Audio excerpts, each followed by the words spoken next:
В сокровищнице нашего языка плодородие осени, свежесть весеннего рассвета, поцелуй ночи и гул морских волн. Эти строки принадлежат одной из знаменитых поэм великого крымско-татарского поэта, публициста, общественного деятеля Эшрефа Шемизаде.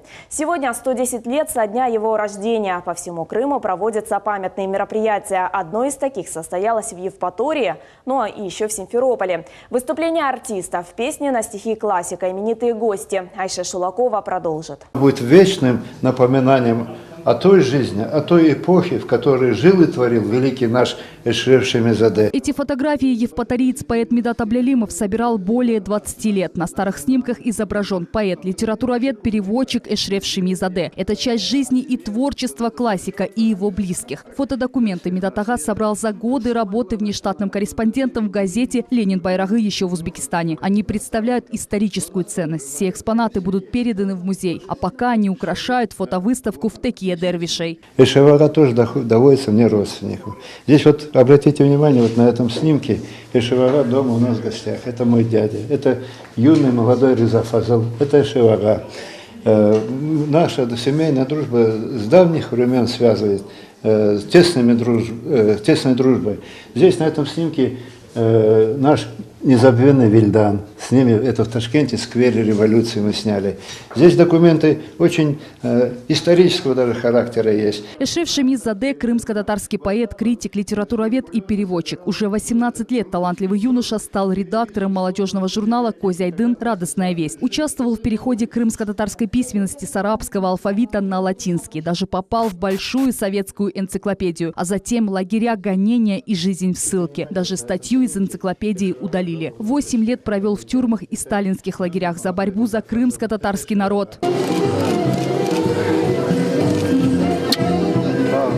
Сегодня евпаторийцы собрались, чтобы отметить 110 лет со дня рождения крымско-татарского классика Эшрефа Шемизаде. Съехались гости из разных районов Крыма. Музыка, песни, выступления учеников школы. Все это часть памятного мероприятия. По традиции начали с молитвы. Эшреф агамыздың рухуна эль-фатиха.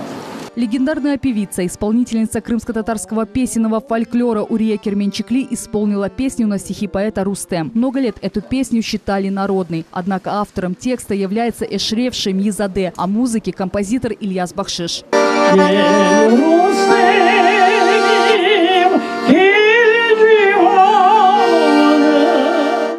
Место для проведения мероприятия выбрано не случайно. Именно здесь, в этом доме, 110 лет тому назад родился великий просветитель Эшреф Шемизаде. В этих стенах он написал первые свои произведения.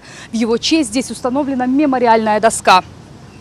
Крымско-татарская общественность уже давно добивается установки памятника Эшрефу Шемизаде. Чтобы увековечить память о нем на века, уже даже выбрали место. Он достоин этого, чтобы его памятник в Кизлеве был во весь рост. И все наши мероприятия, молодые женихи, невесты, они будут приносить клятву перед этим его памятником на верность нашей дружбы и их семьи, как он любил наш народ, и наш Крым, и наш Кизлев любил сам Эшреф Шемизаде.